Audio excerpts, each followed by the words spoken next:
Greetings and God bless. I just wanted to do a little share about if you should find yourself injured. Let's say you had a bike injury, because I just recently had a biking injury, and I'm just putting some cool ice packs on my foot. So if you realize, you're lying down on the ground looking up at the sky and asking God why, and you realize you're injured, or if you find that you're having, your stomach's a little upset, or whatever, it's just kind of under the weather. Not, when it's not something where it's like really catastrophic, it's just a little bit something not right. What I wonder, and I'm just throwing this out here, is so I have a habit of, like, I really try to breathe through my nose. When you breathe through your nose, it's easier on your heart. And so I was just breathing through my nose, and I know a lot of breath work folks will say breathe to optimum capacity, take a huge breath or something like that. But if you're breathing full capacity, whenever in your life have you ever breathed to full capacity? And has that ever been when you're feeling at your best, when you're happiest, when you're feel safest? No, generally when people are breathing really, really huge breaths, it's some sort of like fear kind of thing. Um, so so I when I breathe through my nose, I'm just breathing like kind of moderate sips of air, and of course breathing out. And something else I was doing, and it probably seemed weird, but I have training in body work, and a lot of the body work we did. So I was a volunteer work exchange. I couldn't afford the full-time training, but a lot of what I observed and what I experienced as a practice subject in body work was there's what's called rocking and jiggling. And so let's say this is my leg. So once I realized I was injured, I was kind of gently flopping my leg. If I had a thought of it, I would have kind of tried to do like some cerebral spinal fluid, like just like lying on the ground, kind of doing something like that. So I was just keeping things moving. I was keeping circulation moving, and it really helped. And also, I was making noise. I was like, ow, and I was vocal. And sound is a healing uh, energy. Sound is a healing tool, and I don't know exactly, the whole mechanism of it all, but this was what I was able to do when I was lying, looking up at the sky with my back on the ice.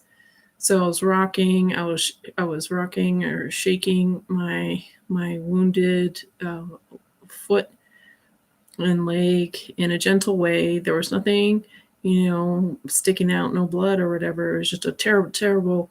I don't know what the word is. But the flesh kind of pulled out from its insertions. I don't know, but or tendons or ligaments. And anyway, so I was rocking, I was shaking, and I was making noise like ow, and I was just uh, going through actually vowel sounds, A-I-O-U, just because I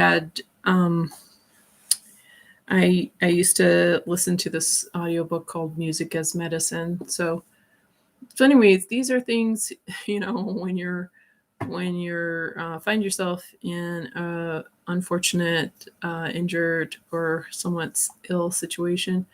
And if you're feeling a little ill, I have found, like, when I'm feeling like my stomach's a little upset or something like that, like I'll like rock myself, if I'm lying down, and moaning, groaning, that it helps somehow. It helps your body. I don't know if it's helping with the pain, the sorrow, the anger, or whatever, but that's what I did. And also, again, breathing, making sure you're breathing when you're in a lot of pain, or at least for me, when I'm in pain. Um, I can hold my breath a lot.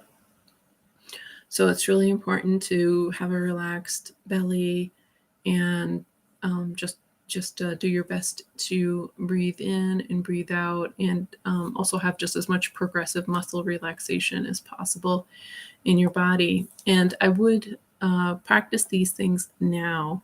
Like, it's good to just do rocking and shaking, like, if you're just about to fall asleep, or if you're just about to go to bed, or even if you're a little bit stressed. Rocking and shaking your body, little gentle stretches, breathing, these are all good things to just have awareness, increase circulation, and also toning. Like, I do think that, I think just our voice is, from according to Kay Gardner, the author of Music as Medicine, that our voice is our own healing sound. Like, that can provide the most healing sound, is our own voice. So um yeah, if maybe learning musical tones, if that's your thing, or just humming, that might be something. But I would just have these skill sets really familiar and normal, so you can access it in a surprising, challenging time. Because when you're like blindsided, and nobody plans to have a bike accident, right? Nobody plans to get injured. Nobody plans to get injured. So you really have to have these um, skills, these backup things, ready to go, very familiar, just easy to rely upon. Um, just to Because it helps. It mitigates the BS that happens when you end up, you know, at the clinic, and they don't know what the heck to do, or they don't care. They're just, let's collect the insurance money. Let's try to suffocate you and shun you and shame you. Um, you know, so, anyways, those are my thoughts that I think might be helpful. So I just wanted to share, and these are just my personal experiences. And of course, if you think that I am the AMA, artificial intelligence YouTube, of course, you are greatly mistaken. I am just sharing my opinions, my personal experiences, and this is all a joke. Everything is a joke. This is a comedy show. So that disclaimer is just for the robots. But I hope this helps. God bless. Oh, and prayer. Always pray.